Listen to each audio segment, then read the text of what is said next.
Eu te saúdo com a paz do Senhor. Somos cristãos. Esta é a lição número 2 da classe de adultos. Fique aqui comigo. Se você gostar da aula de hoje, você deixa o seu like, se inscreva aqui no canal. Vou te dar as respostas da revisão do conteúdo e vamos falar um pouco mais sobre essa questão de que somos cristãos. Atualmente existem alguns cristãos que parecem mais espião, né? Ninguém sabe o que é cristão. Texto áudio. Pelo que julgo que não se deve perturbar aqueles dentre os gentios que se convertem a Deus. Atos capítulo 15, versículo 19. Verdade prática. O cristianismo é uma religião de relacionamento pessoal com o Cristo ressuscitado, e não um conjunto de regras e ritos. Isso que é muito importante observarmos. É provável que essa verdade prática seja a questão mais importante da lição de hoje. Por que eu digo isso?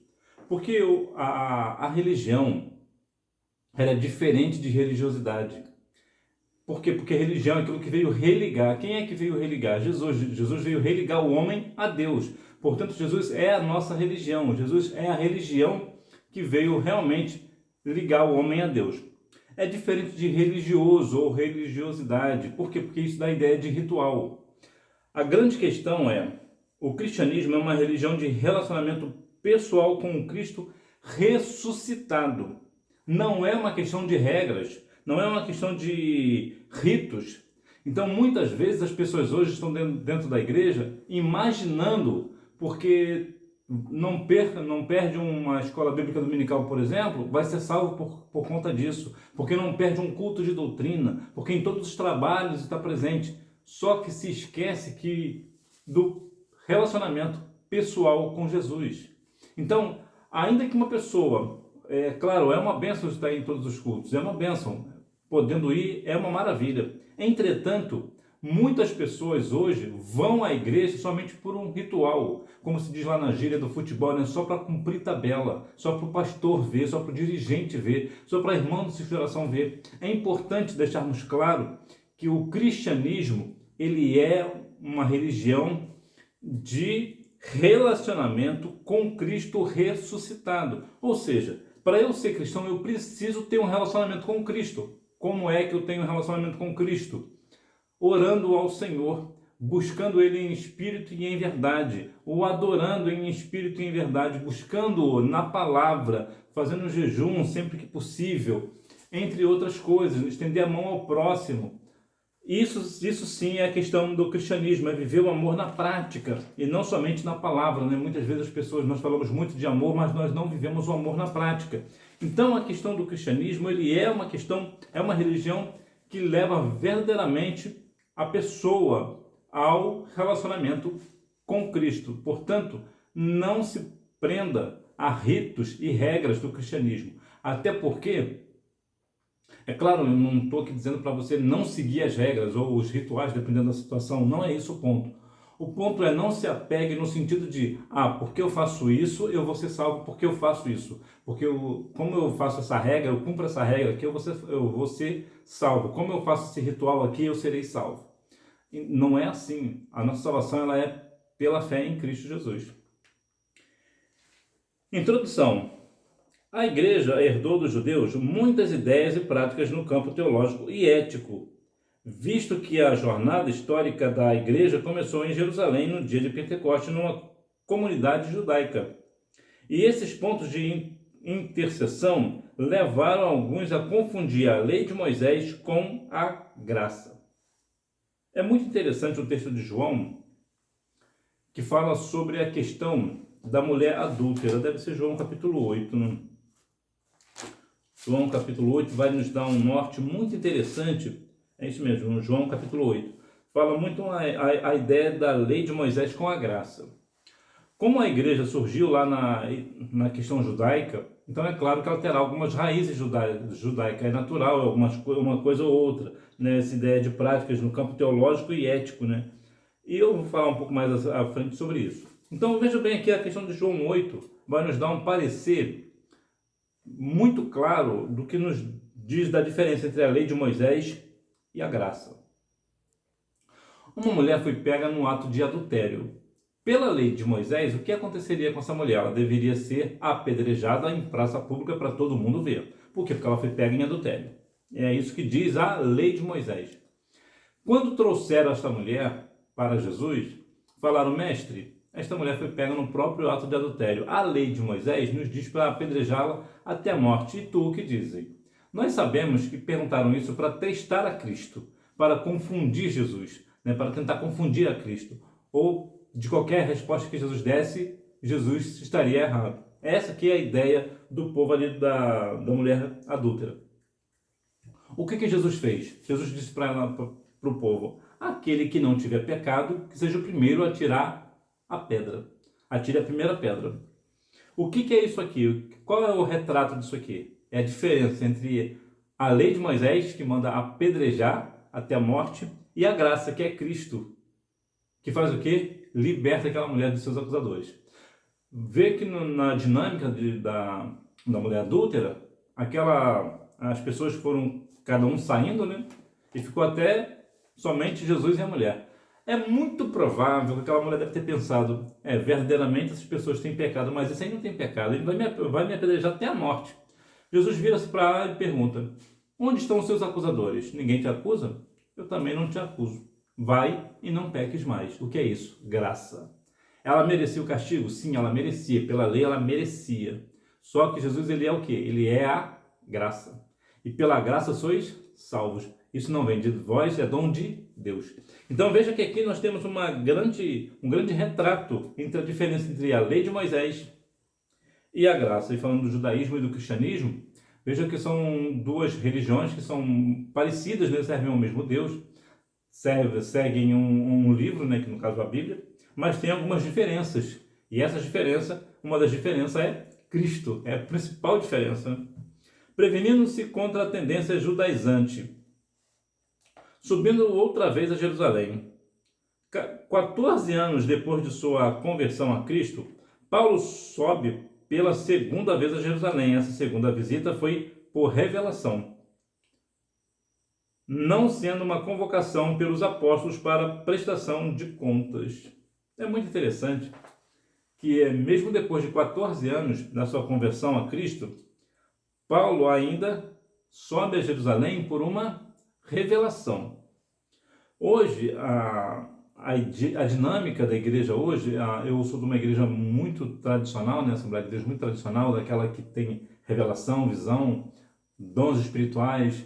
Eu sou do tempo que criança na minha igreja era batizada com o Espírito Santo.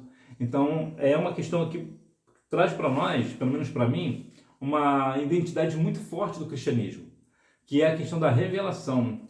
Há alguns casos muito importantes que aconteceram na minha igreja, por exemplo, sobre a questão de revelação. Uma delas que marcou muito foi que, alguns anos atrás, eu não vou conseguir lembrar o ano, mas há alguns anos, houve uma revelação na minha igreja. Um irmão que já dorme no Senhor, o Senhor revelou que iria haver uma grande mortandade no lugar onde a minha igreja está. E que as pessoas não saberiam de onde viria esse mal. Olha a revelação. E que de modo nenhum as pessoas saberiam o que era aquele mal, mas era o Senhor conversando com muitas pessoas. E de repente começou a morrer muita gente. Inclusive o primeiro que morreu foi um menino de 15 anos, que eu gostava muito desse garoto. E morreu ele, morreu várias pessoas e ninguém conseguia entender o que era.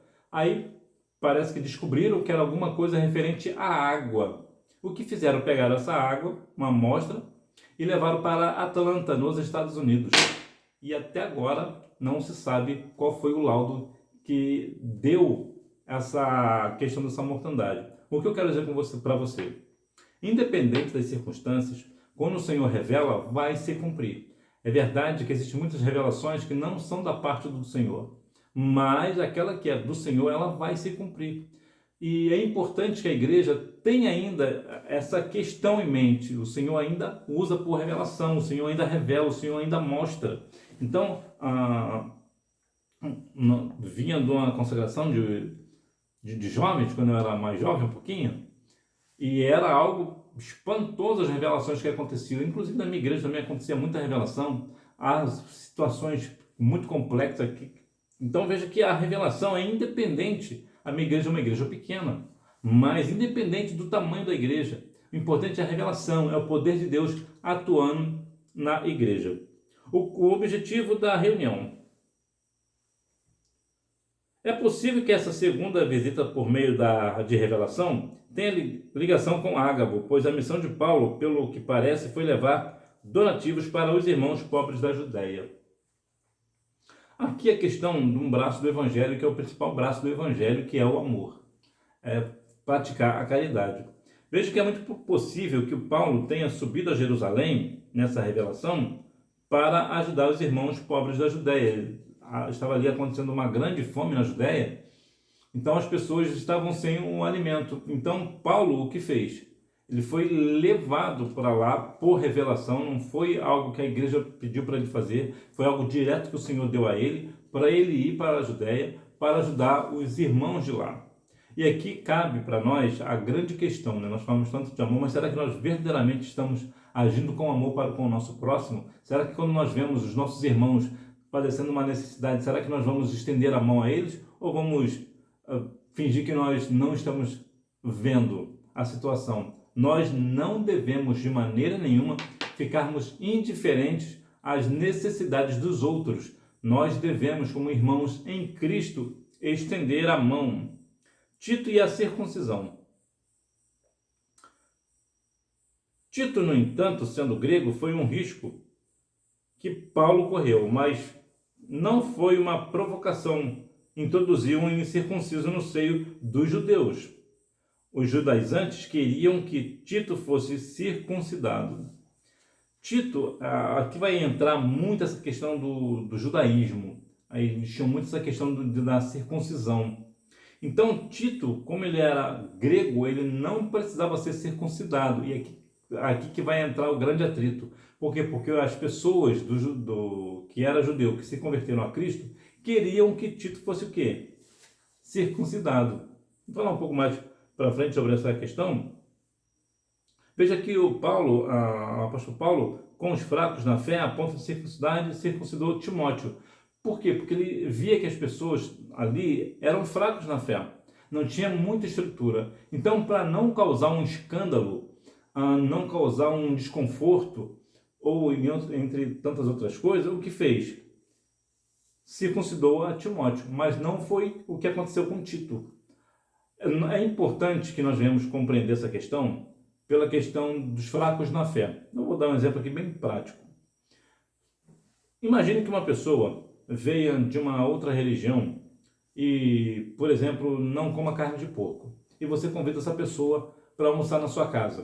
O que você faz? Você pode servir o que você quiser, menos carne de porco. Por quê? Porque essa pessoa está nova ainda. Então, se você comer carne de porco perto dela, ela vai ficar escandalizada. Então, não existe pecado na questão de comer a carne de porco. A grande questão aqui é porque você vai escandalizar o irmão ou a irmã, né? Então, não é de bom tom que você sirva carne de porco e não coma nada de porco naquela situação, nessa situação com esse irmão ou com essa irmã. Por quê? Porque ele vai ficar escandalizado. Aqui é a mesma questão, só que em vez de ser carne de porco, aqui é circuncisão. Então, Timóteo, aqui no caso, Paulo, ele acabou cedendo a essa questão da tradição do povo judeu sobre a questão da circuncisão e circuncidou Timóteo. Mas com Tito não, com Tito ele foi mais severo, ele foi mais firme. Muito provavelmente porque as pessoas a qual ele estava falando eram pessoas que tinham um pouco mais do evangelho, entendiam um pouco melhor, ou realmente, por alguma razão, Paulo realmente não cedeu à pressão. Sinopse: a tendência judaizante era uma ameaça à verdade do evangelho e ao futuro do próprio cristianismo. A tendência judaizante no início da igreja, o espanto do apóstolo. Tão logo Paulo retornou de sua viagem, ficou sabendo que os irmãos da Galácia estavam vivendo outro evangelho, e isso deixou o apóstolo estarrecido e atônito pela rapidez do desvio deles. Quando Moisés subiu lá ao monte, assim que ele desceu, né, 40 dias depois, né, o povo já estava adorando o bezerro, né, bezerro de ouro. Né? Por quê? O ser humano, ele tem uma tendência de querer adorar alguma coisa. É por isso que a ideia do ateu é difícil de entender. Por quê? Porque o ateu, ainda que ele seja ateu, ele tem uma necessidade de adorar alguma coisa. ele tem aquela questão de adorar um Deus. Geralmente tem isso. Então, por isso que a ideia do ateu é difícil de a gente entender. Pois bem, veja que da mesma forma que aconteceu com Moisés, aconteceu também com Paulo. Assim que Paulo voltou da viagem, o povo já estava desviado, né? A palavra que é bem isso, né? O povo já estava assim completamente desviado do evangelho, estavam vivendo um outro evangelho, possivelmente um evangelho de mistura, né? Com a questão da tradição do judaísmo. Então veja que é importante nós, quando vivemos numa igreja e há novos convertidos, nós devemos ser claros para com eles. É claro que você não vai pegar um novo convertido e vai dar um mocotó com farinha, né? Como dizia meu saudoso pastor. Você vai dar algo, um alimento mais fraquinho, né? Vamos assim dizer. Por quê? Porque senão você vai tratar essa pessoa de uma forma que não vai suportar o alimento ali. Não vai suportar você não vai pegar uma criancinha, um neném recém-nascido e vai dar mocotó com farinha para ele. O que nós temos que fazer? Dar um ensinamento um pouco mais brando para ele ir se adequando. Mas é importante no ensinamento deixar as coisas bem claras. Existem pontos específicos. Eu me lembro que quando eu voltei para Jesus, eu tinha um líder, que foi o melhor líder de jovens que eu conheci. Ele me falava assim algumas coisas que eu praticava, que eu fazia. Ele: não, irmão, isso aqui você não pode fazer não. Ele era claro, ele não deixava dúvida, e é exatamente isso que nós temos que viver o evangelho claro. Muitos novos convertidos se perdem por conta disso, porque não sabia. As pessoas, e não é só a questão de não saber, é uma questão assim: você está com um novo convertido e você diz para ele que uma determinada coisa não pode, mas não pode por quê? Precisa explicar para ele por que não pode, porque aquilo não faz parte do cristianismo. Tem que deixar as coisas claras. É por isso que muitas vezes nós vemos muitos jovens, por exemplo, perdidos dentro da igreja, e às vezes até sai da igreja porque o pastor só sabe falar para o jovem que não pode isso e não pode aquilo, mas não explica o fundamento daquela proibição. Não é nem uma proibição, é um aconselhamento, né? É aconselhável não fazer. Então é importante que nós venhamos ter essa ideia do novo convertido, tratar ele com respeito, com educação, e dar um alimento bem leve para ele se acostumando com a ideia da palavra e ele for ali entendendo qual é de fato o propósito do evangelho. Para que nós não venhamos assim ficar estarrecidos, né? Com a questão de: eu deixei você que eu saí, voltei, você já desviou. Então nós devemos dar sim um alimento não muito forte, né? Mas temos que ser claros. Quem eram os judaizantes? O termo judaizante vem do verbo grego viver como judeu, adotar costumes e ritos judaicos, e aparece uma única vez no Novo Testamento. É interessante a ideia do judaizante, né? Um termo que vem do grego que significa viver como judeu. O que é isso na prática? É quando uma pessoa está em Cristo, por exemplo, e ele quer viver as questões da mesma forma que o judeu vive. Por exemplo, o judeu não come carne de porco, então eu também não vou comer carne de porco porque o judeu não come carne de porco. E por aí afora. E aí segue a lista, né? Que a lista que não termina nunca, né? Então, adotar costumes e ritos judaicos não é diferente hoje. Quantas igrejas estão entrando nesse parecer, né? Vou falar um pouco mais à frente sobre isso. Pessoas que, para querer mostrar que o Senhor é o Deus de Israel e está aqui na igreja, então vamos pegar alguns elementos lá de Israel e dizer que Deus está aqui, só se for esse o caso, né? Mas Deus não está nesse negócio, não. Eu vou falar um pouco mais adiante sobre a questão da cultura, o porquê que isso é importante. O clima de tensão. A grande questão aqui do judaizante, voltando aqui, é que no final os gentios deveriam observar a lei de Moisés como condição para a salvação. Era isso que eles acreditavam, que além de aceitar a Cristo, também precisava observar a lei de Moisés como condição para a salvação, que nós sabemos que não é assim. O clima de tensão. Os judaizantes, chamados de falsos irmãos, conseguiram furar o bloqueio e entraram sem serem convidados à reunião. Eram inimigos da liberdade cristã, do Evangelho, inimigos de Paulo e do próprio cristianismo. O pior de tudo é que essas pessoas estavam infiltradas na igreja e conseguiam até entrar em reuniões apostólicas. Ah, tem uma questão aqui para sermos diretos. Por exemplo, falsos irmãos. Quando eles entraram para sem ser convidados, já demonstra uma falta de respeito. Como é que você vai entrar numa reunião que você não foi chamado? Você não pode. Reunião da empresa, por exemplo, você não vai chegar lá se você não faz parte ali da diretoria da empresa, você não vai entrar na reunião, a não ser que se você for chamado por alguma razão. Eu já participei de algumas reuniões com gerência, apesar de eu não ser gerente, não fazer parte ali da diretoria, mas algumas reuniões eu era chamado para participar. Então é diferente. Quando você é chamado, você vai. Se você não for, você fica de fora. Esses irmãos falsos não. Eles já entraram sem serem convidados. Eram inimigos da liberdade cristã. A liberdade é algo que nós temos de mais valioso, claro, fora a nossa questão da salvação, né? Juntamente com a família, nós devemos ter a nossa liberdade, aqui no caso a liberdade cristã. Aqui essa liberdade cristã vai abrir muito leque, então não vou entrar nesse parâmetro, mas vou dizer somente o seguinte: a liberdade cristã é o quê? Aquilo que você tem a liberdade de adorar a Deus da maneira que você sente desejo. Por quê? Porque você sabe que o que você está fazendo não é uma adoração de qualquer maneira. Você sabe que a sua adoração é uma adoração em espírito e em verdade. Não vai aqui inventar um tipo de adoração que Deus não está no negócio.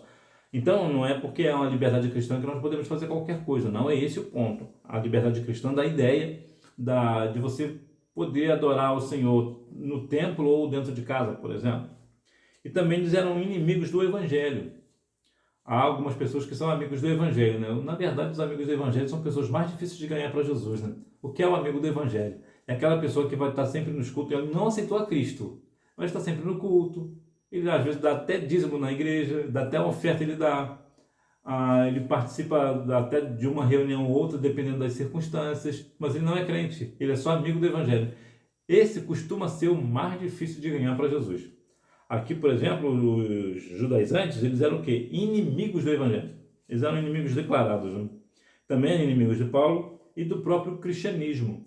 Então veja que há uma grande questão que até nesse sentido, eles infiltrados na igreja, participavam até mesmo de reuniões apostólicas. Por exemplo, na sede da minha igreja, tem uma reunião que chamam de reunião do ministério. Quem é que participa dessa reunião do ministério? Todos os auxiliares de trabalho, todos os diáconos, todos os presbíteros, todos os evangelistas e o pastor, ou os pastores. Isso é reunião do ministério. Alguma pessoa, uma irmã do ciclo de oração pode entrar? Não, não pode. Por quê? Porque ela não faz parte do ministério. O irmão que não falta a escola bíblica dominical, ele pode entrar nessa reunião? Não, não pode. Por quê? Porque ele não faz parte do ministério. Ele não é obreiro. Então essa é que é a dinâmica das reuniões apostólicas daquela época. Eles não eram apóstolos nesses judaizantes. Então eles não deveriam entrar ali na reunião, o que não acontecia. Eles entravam mesmo, né? Então ficava sempre esse clima de tensão, um clima pesado, um climão, como as pessoas chamam hoje, né? Ficou um climão.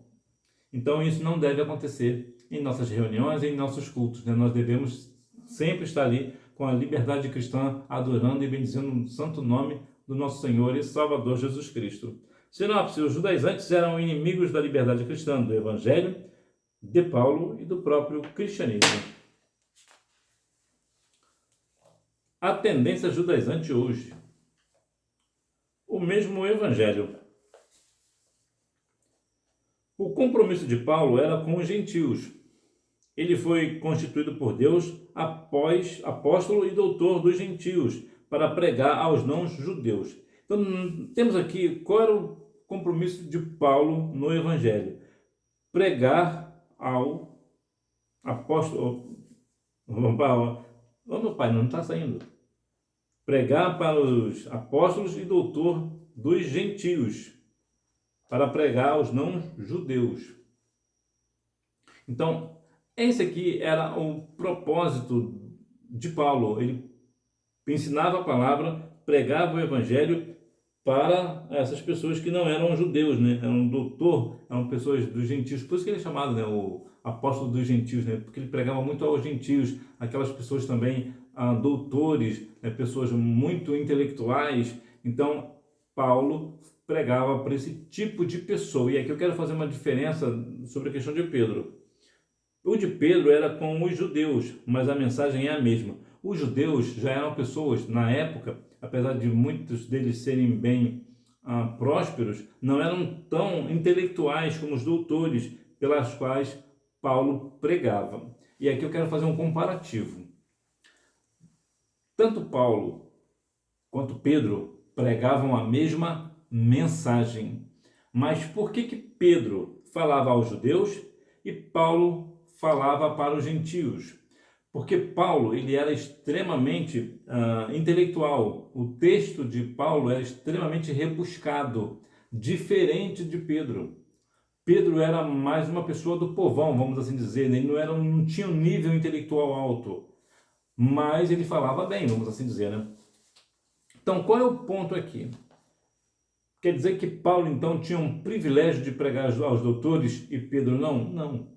Qual é o ponto aqui? Note que o evangelho é o mesmo. Aí eu quero te fazer uma pergunta bem prática.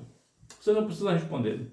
Imagine que você ganhou um morador de rua para Jesus. E uma outra pessoa da sua igreja ganhou Elon Musk para Jesus. A minha pergunta é, qual de vocês dois terá a maior coroa? Você, que estendeu a mão ao morador de rua e ganhou ele para Jesus? Ou o seu irmão, que ganhou Elon Musk, o homem mais rico do mundo, para Cristo? Os dois receberão o mesmo prêmio, a mesma recompensa, o mesmo galardão. Por quê? Porque Elon Musk, que é o homem mais rico do mundo, com cerca de 319 bilhões de dólares na conta, e um morador de rua, tem o mesmo valor para o Senhor. Não há diferença em valores, mas há diferença no tratar. Como é que você vai falar com o Elon Musk? É um empresário, um bilionário, é um homem que é extremamente revolucionário. Você precisa ter uma postura melhor, você precisa saber se portar melhor. Era o caso de Paulo. Como Paulo era muito letrado, ele tinha muito conhecimento de idiomas, extremamente intelectual, era tão intelectual que até Pedro chegou a dizer que era difícil de entender os escritos de Paulo, para você ver a profundidade de Paulo. Então, Paulo, com esse grande conhecimento, ele falava para quem? Para doutores, porque ele saberia falar com doutor. Pedro, por sua vez, ele era mais matuto, né, como as pessoas dizem, né? Ele era uma pessoa mais matuto. Então ele precisava falar para quem? Para as pessoas da classe dele, né, que é uma classe de povo, né, classe média, uma classe baixa, né, por ali. Então, mas a mensagem ela é a mesma, o evangelho é o mesmo, Jesus é o mesmo. Isso nos traz a ideia de que quando o Senhor te leva para algum lugar, ou leva o teu irmão para algum lugar e não leva você, e você fica pensando, por que o Senhor levou a ele e não levou a mim? É porque ele levou aquele teu irmão, porque o teu irmão está melhor preparado do que você. Ainda que muitas vezes parece que é você que está melhor preparado, mas não. Há situações pelas quais nós não entendemos, mas nós devemos glorificar ao Senhor, porque ao menos o Senhor enviou alguém para aquela pessoa. Não foi você, mas foi uma outra pessoa. Mas certamente o Senhor vai te levar para outro lugar. Mas saiba, a mensagem precisa ser a mesma. O perigo da doutrina judaizante. Os apóstolos viam em tudo isso dois problemas sérios: a ameaça à liberdade cristã e o perigo de o cristianismo se tornar uma mera seita judaica. Então veja que a liberdade cristã, né, que aqui vai entrar mais aquela questão de pregar o evangelho genuíno, realmente o evangelho de Jesus, o evangelho de Cristo, como ele realmente ele é, puro, sem nenhuma alteração, ele é genuíno. E a outra grande questão é o perigo de se tornar uma mera seita judaica. Então era necessário pregar verdadeiramente o evangelho de Cristo. E os judaizantes, eles tinham essa questão de mesclar, né? De, olha, você aceita Cristo como Salvador, mas você também precisa guardar o sábado. Você faz isso, mas também precisa fazer aquilo. Porque só Jesus não é suficiente para salvar. E até hoje nós temos visto isso nas igrejas do Senhor. Aqui no Brasil, muitas pessoas acreditam que para ser salva na pessoa de Cristo, precisa aceitar a Cristo como Salvador. E além de aceitar a Cristo como Salvador, precisa fazer um monte de coisa. Isso não é bíblico. A Bíblia diz lá em João 3,16 o quê? Que Deus amou o mundo de tal maneira que deu o seu único filho para que todo aquele que nele crê não pereça, mas tenha a vida eterna. Você vê que tem algo mais? Não, não tem, é apenas crer. É apenas crer no Senhor, somente crer no Senhor basta. Não é assim? Então, esse era o grande perigo dos judaizantes, né? Transformar o evangelho, né? Tirar a liberdade do evangelho e também fazer com que o evangelho fosse só mais uma raiz, né? Do judaísmo. No caso, seria uma seita, né? Seria só mais um braço do judaísmo. Ou seja, perderia a sua identidade. As práticas judaizantes atuais, elas são basicamente a guarda do sábado, a observância rigorosa do kashrut, eu não sei falar essa palavra não, termo hebraico para as leis dietéticas do judaísmo. Aí tem até esse negócio de alimentos, já pensou que situação? A dieta. A liturgia da sinagoga, o uso do shofar, que é uma trompa, né? Geralmente feito de chifre de carneiro, o uso do talit, deve ser isso? O manto ou chale usado para oração e o uso do kippah, o solidel que os judeus religiosos usavam sobre a cabeça. Eita!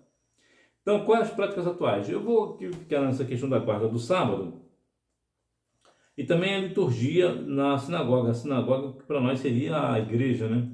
E também essa questão sobre o uso do shofar, que eu já cheguei aqui a mencionar algumas vezes, que eu fui numa igreja, uma jovem me chamou, né, nós trabalhávamos na mesma empresa, depois nós saímos da empresa, mas temos ainda contato. E ela uma vez ela me convidou, ia ter uma comemoração na igreja dela, ela me chamou para eu ir, e eu fui.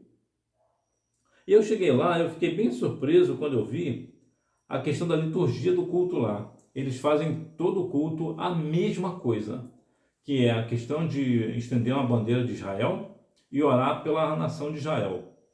E uma outra questão também é o uso do shofar.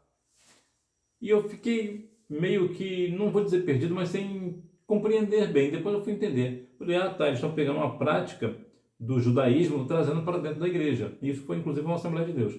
Então veja que isso é uma questão desnecessária. Por que é desnecessário? Você é judeu? Você nasceu em Israel? Não, então para quê? Mas a salvação vem dos judeus. Sim, é verdade, a salvação vem dos judeus.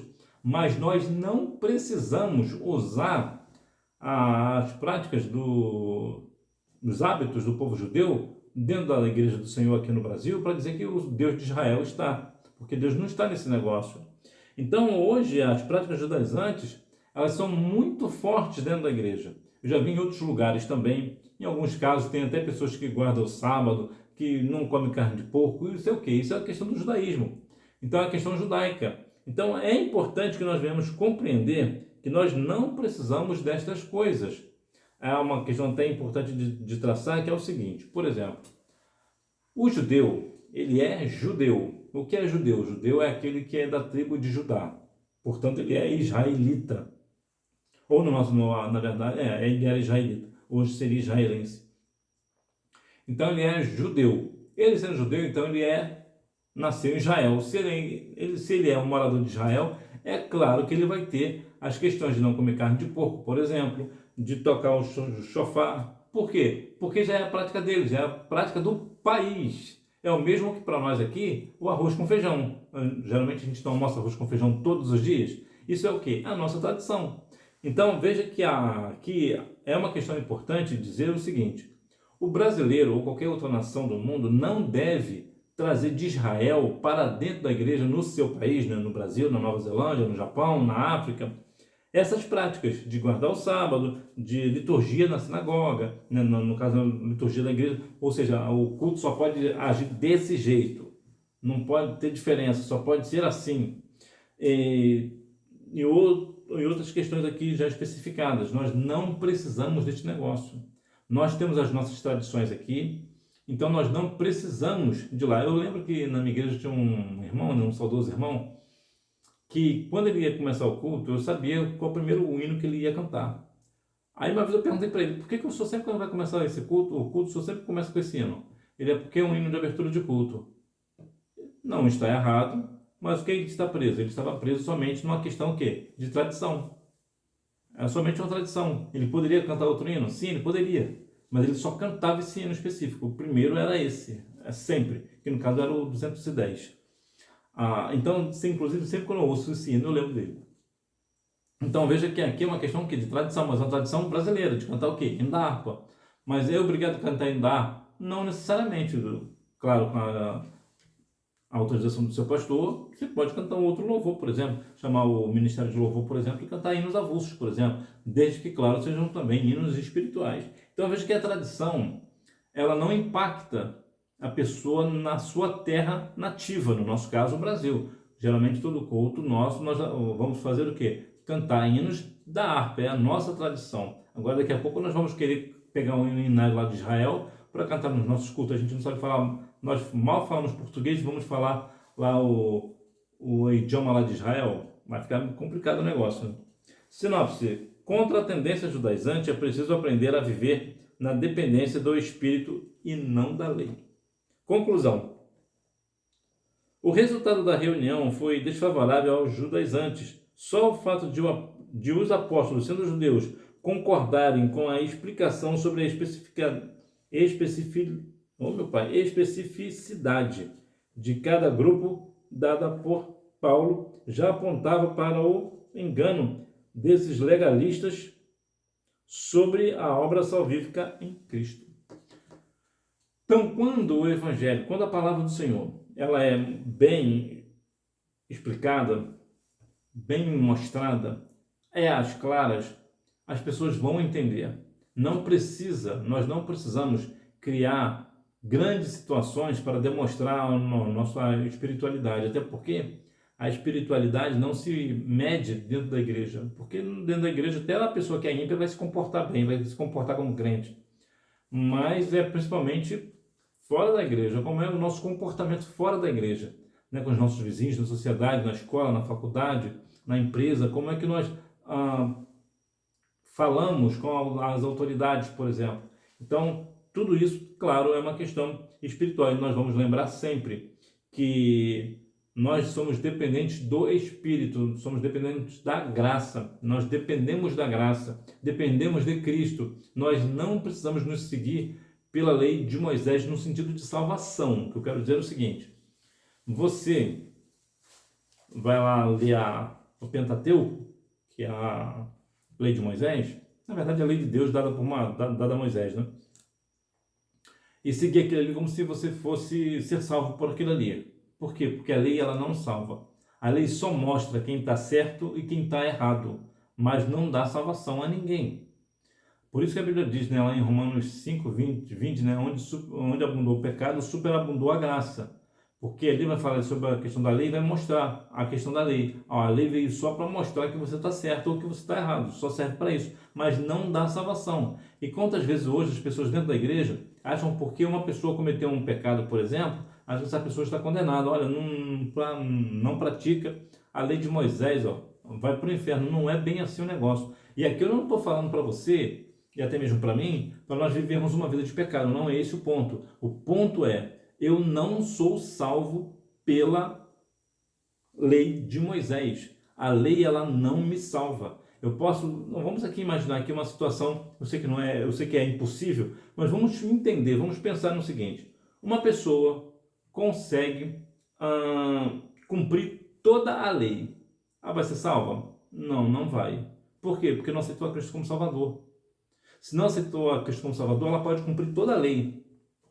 São 12 mandamentos, né? Mais 613 preceitos, me parece. Mas se falando da lei, a lei então são 613, né? Princípios, né? Então veja, é impossível, somente Jesus conseguiu cumprir. Mas se alguém cumpre toda a lei, mas não aceita Cristo, vai padecer na eternidade sem Cristo do mesmo jeito.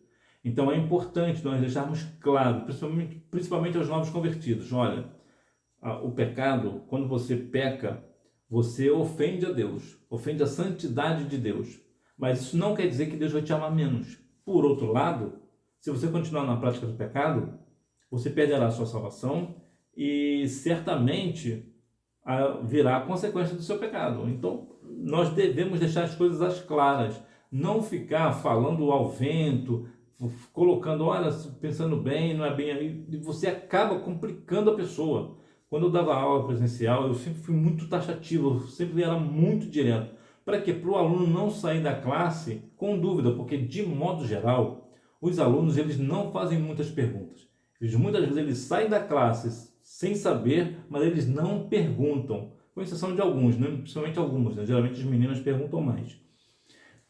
Então é importante deixar as coisas às claras. Então você que é professor da escola, pense no seguinte: o seu aluno, ele está ali porque ele quer aprender a palavra. Então fale a palavra de forma clara, que não haja dúvidas para ele ou para ela, né? Fale abertamente, fale, olha, isso significa isso e aquilo significa aquilo lá. E fale às claras. Revisando o conteúdo, número 1. Infere-se que a epístola aos Gálatas foi escrita antes do referido concílio, pois não há menção dele na carta, visto que o concílio tratou do mesmo assunto. Atos capítulo 15, versículos 5 e 6. Número 2. Por duas razões. Tito era grego, e porque estava em jogo a verdade do evangelho e o futuro do próprio cristianismo. Número 3. O termo judaizante vem do verbo grego. Ô meu pai, esse nome aqui eu vou ficar te devendo. Viver como judeu, adotar costumes e ritos judaicos. E aparece uma única vez no Novo Testamento, Gálatas capítulo 2, versículo 14. Número 4. Eram legalistas dentre os judeus e por isso chamados de judaizantes. Esses judeus, convertidos ao Senhor Jesus, ensinavam que os gentios deveriam observar a lei de Moisés como condição para a salvação. Atos capítulo 15, versículo 1. Número 5. Os judeus messiânicos, principalmente em Israel, seguem a tradição judaica, ou seja, na conversão a Cristo do judeu, ele não precisa mudar a sua tradição e cultura. No caso de não judeu convertido ao cristianismo, ele não precisa se judaizar. É erro o não judeu adotar práticas judaicas na liturgia e no dia a dia para imitar o judaísmo. Para concluir, cada um fique na vocação em que foi chamado. 1 Coríntios capítulo 7, versículo 20. Então isso aqui deixou bem claro que a pessoa que é judeu, ela se converte a Cristo, ela vai continuar na mesma prática. Por quê? Porque é tradição de Israel, é normal. É normal. Por exemplo, vocês não comem carne de porco, então eles vão continuar não comendo carne de porco. Mas quando nós vamos aceitar a Cristo, agora eu não vou comer carne de porco porque Israel não come carne de porco, eu estou trazendo a cultura do judaísmo para mim. É isso que não se deve fazer. Então, que Deus continue abençoando a sua vida. Não se lembre-se de deixar seu like ou seu dislike, deixe o seu comentário e que Deus em Cristo continue abençoando a sua vida e você me vê na próxima aula, se Deus quiser. Tchau!